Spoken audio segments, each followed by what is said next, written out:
Siyempre dahil Thursday ngayon, kasama ko walang iba kundi ang aking partner every Thursday. Magandang tanghali muli sa iyo, Director Nicolette, at hingi muna kami ng update mula sa inyo dyan sa Clark Development Corporation. Ano na po ang pinakahuling kaganapan dito sa pinag-uusapan na isyong Kalangitan Sanitary Landfill? Ninya, itong Kalangitan Sanitary Landfill kasi yung nag-ooperate nito, yung operator ng Kalangitan Sanitary Landfill, ang kanilang kontrata kasama ang Clark Development Corporation ay nag-expire na po, effective October 6, 2024. Nagkaroon po sila ng 25 years na contract for services with CDC para nga po i-operate itong sanitary landfill diyan po sa Clark. Yan po ay nag-expire na at ngayon po ay kailangan wala na pong kahit anong mga operasyong nagaganap po dyan dahil under the Build, Operate, Transfer Law, pagkatapos ng isang fixed term agreement under this law, kailangan na pong ibalik sa pamamahala po ng gobyerno ang property na ito upang gamitin pa po sa iba pang mga proyektong national. Okay, so expired na yung kanilang kontrata at kailangang sundin po nila itong Build, Operate, Transfer na nasa batas, Director Nicolette.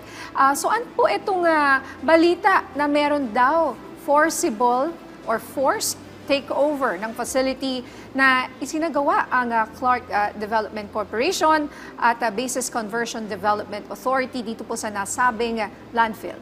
Wala pong katotohanan na nagkaroon ng forcible takeover po dyan sa property kung saan nakatayo po ang Kalangitan Sanitary Landfill. Ang CDC po bilang regulatory body po ay nagkaroon lamang po ng pagbibigay ng notice to vacate at cease and desist order sa kanilang operasyon dyan po dahil wala na nga po silang authority to operate. Ito yung ninya tinatawag nating mga business permit sa mga LGU. So ito kasing authority to operate, kung wala ka ng valid na kontrata with CDC, hindi ka na mabibigyan po nitong authority to operate. So kailangan wala na pong kahit anumang operasyon dyan. So sa ngayon, alam ko sabi mo, wala na dapat kahit anong operasyon. Ano ang ginagawa nila dyan? May patuloy pa rin bang paglabag dito sa napagkasunduan? At ano ang status ngayon dyan sa Kalangitan Sanitary Landfill? As of today, Ninya, wala naman tayong nakikita o wala pang nai-report naman po na nagkakaroon pa ng operasyon dyan sa Kalangitan Sanitary Landfill. Kaya naman po, pinapaalala din po sa iba pang mga nakakontrata po sa operator ng Kalangitan Sanitary Landfill na wala na po dapat operasyon dyan po, dyan sa Clark. Okay. So ano naman, Director Nicolette, ang plano ng CDC sa naiwang facility ng Metro Clark Waste Management Corporation dyan po sa Kalangitan Sanitary Landfill?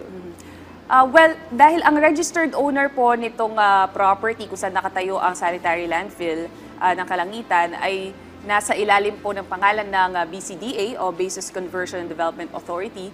Sila po ang trustee, kumbaga, ng Republika ng Pilipinas. Ito ay idiniin din po ng ating Supreme Court sa kasong Republic of the Philippines versus Heirs of Bernabe noong 2020 na in-trust lang po for the government of the Philippines ang pamamahala o ang registration po nitong land na ito. So sa national government po ito.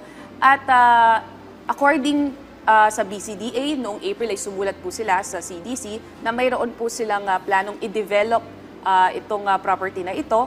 Kung ano po ang specific na plans for this, siguro mas maganda pong tanungin natin mismo ang mga otoridad mula sa BCDA. So hindi pa natin sigurado if this will continue to be a sanitary landfill or baka maging iba na siya pagkatapos nitong kontrata nga nila, So paano naman, Director Nicolette, yung mga LGU sa tabi or yung mga nandiyan na nangangamba na baka wala na silang mapagdalhan ng basura kasi nga pag nag-close ang isang napakalaking sanitary landfill, saan naman nila dadalhin yung kanilang mga basura? Hindi rin po totoo, Ms. Ninya, yung mga kumakalat po sa social media na wala pong mga alternatibong waste facilities. Dahil mayroon din po tayong sertifikasyon mula sa DENR na mayroon pong mga ibang pasilidad sa labas ng Clark. Gaya sa Pampanga, meron po tayong mga in-inspeksyon at we continuously monitor po yung operations ng mga ito na pwede pong maging alternatibong waste facilities dyan sa Clark. Alright. So, maraming salamat sa iyo, Director Nicolette, sa pagpapaliwanag dito sa isyong ito para wala ng fake news na maririnig ang ating mga kababayan. Salamat sa mga update mo mula sa CDC.